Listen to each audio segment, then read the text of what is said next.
नमस्कार दोस्तों, स्वागत है आपका आपके अपने YouTube चैनल मनप्स स्टोरीज पर। दोस्तों, यदि कहानी पसंद आए तो प्लीज़ चैनल को सब्सक्राइब कर लें। चलिए कहानी शुरू करते हैं। एक बार की बात है कि एक शिष्य अपने गुरु का बहुत आदर सम्मान किया करता था। गुरु भी अपने शिष्य से बहुत स्नेह करते थे, लेकिन वह शिष्य अपने अध्ययन के प्रति आलसी और स्वभाव से दीर्घसूत्री था।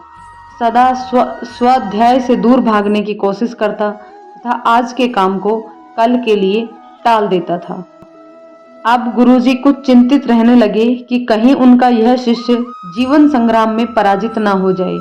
आलस्य में व्यक्ति को अकर्मण्य बनाने की पूरी सामर्थ्य होती है। ऐसा व्यक्ति बिना परिश्रम के ही फलोपभोग की कामना करता है। वह शीघ्र निर्णय नहीं ले सकता और यदि ले भी लेता है तो उसे क्रियान्वित नहीं कर पाता। यहाँ तक कि अपने पर्यावरण के प्रति भी सजग नहीं रहता है। वह न भाग्य द्वारा प्रदत्त सुअवसरों का लाभ उठाने की कला में ही प्रवीण हो पाता है। उन्होंने मन ही मन अपने शिष्य के कल्याण के लिए एक योजना बना ली।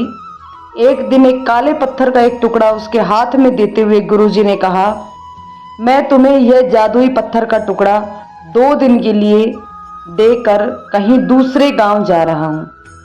जिस भी लोहे की वस्तु को तुम इससे स्पर्श करोगे वह स्वर्ण में परिवर्तित हो जाएगी, पर याद रहे कि दूसरे दिन सूर्य अस्त के पश्चात मैं इसे तुमसे वापस ले लूंगा। शिष्य इस सुअवसर को पाकर बड़ा प्रसन्न हुआ, लेकिन आलसी होने के कारण उसने अपना पहला दिन यह कल्पना करते करते बिता दिया कि जब उसके पास बहुत सारा स्वर्ण होगा तब वह कितना प्रसन्न, सुखी, समृद्ध और संतुष्ट रहेगा। इतने नौकर चाकर होंगे कि उसे पानी पीने के लिए भी नहीं उठना पड़ेगा। फिर दूसरे दिन जब वह प्रातःकाल जागा तो उसे अच्छी तरह से स्मरण था कि आज सोने पाने का दूसरा और अंतिम दिन है। उसने मन में पक्का विचार किया कि आज वह गुरुजी के द्वारा दिए गए काले पत्थर का लाभ जरूर उठाएगा। उसने निश्चय किया कि वो बाजार से लोहे के बड़े बड़े सामान खरीद कर लाएगा और उन्हें स्वर्ण में परिवर्तित कर लेगा। दिन बीतता गया, पर वह इसी सोच में बैठा रहा कि अभी तो बहुत समय है, कभी भी बाजार जाकर सामान लेता आएगा। उसने सोचा कि अब तो दोपहर का भोजन करने के पश्चात ही सामान लेने निकलूंगा, पर भोजन करने के बाद उसे विश्राम करने की आदत थी और उसने बजाय उठ के मेहनत करने के थोड़ी देर आराम करना उचित समझा। पर आलस्य से परिपूर्ण उसका शरीर नींद की गहराइयों में खो गया और जब वो उठा तो सूर्य अस्त होने को था। अब वह जल्दी जल्दी बाजार की तरफ भागने लगा, लेकिन रास्ते में क्या देखता है कि उनके गुरु उसको मिल गए और वह उनके चरणों में गिरकर उस जादुई पत्थर को एक दिन और अपने पास रखने के लिए याचना करने लगा। लेकिन गुरुजी नहीं माने और उस शिष्य को धनी होने का सपना चूर चूर हो गया। इस घटना की वजह से शिष्य को एक बहुत बड़ी सीख मिल गई।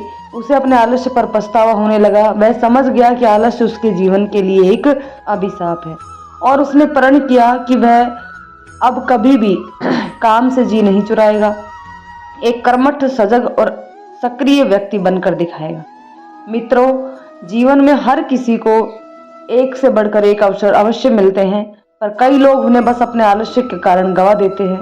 इसलिए मैं सिर्फ यही कहना चाहूंगी कि यदि आप सफल, सुखी और भाग्यशाली, धनी या फिर महान बनना चाहते हैं तो आलस्य और दीर्घ सूत्रता को छोड़कर अपने अंदर विवेक, कष्ट साध्य श्रम और सतत जागरूकता जैसे गुणों का विकास कीजिए। और जब कभी अपने मन में किसी आवश्यक काम को टालने का विचार आए तो स्वयं से एक प्रश्न कर लीजिए बस कि आज ही क्यों नहीं। देखिए दोस्तों, काल करे सो आज करे, आज करे सो अब, पल में परलय होएगी तो बहुरी करेगो कब। कभी भी किसी भी काम को कल पर नहीं टालना चाहिए। दोस्तों, ये कहानी के बारे में आपका क्या कहना है तो कमेंट करके जरूर बताइएगा। यदि पसंद आए तो लाइक शेयर कीजिएगा और चैनल पर नए हैं तो चैनल को सब्सक्राइब जरूर कर ले। धन्यवाद।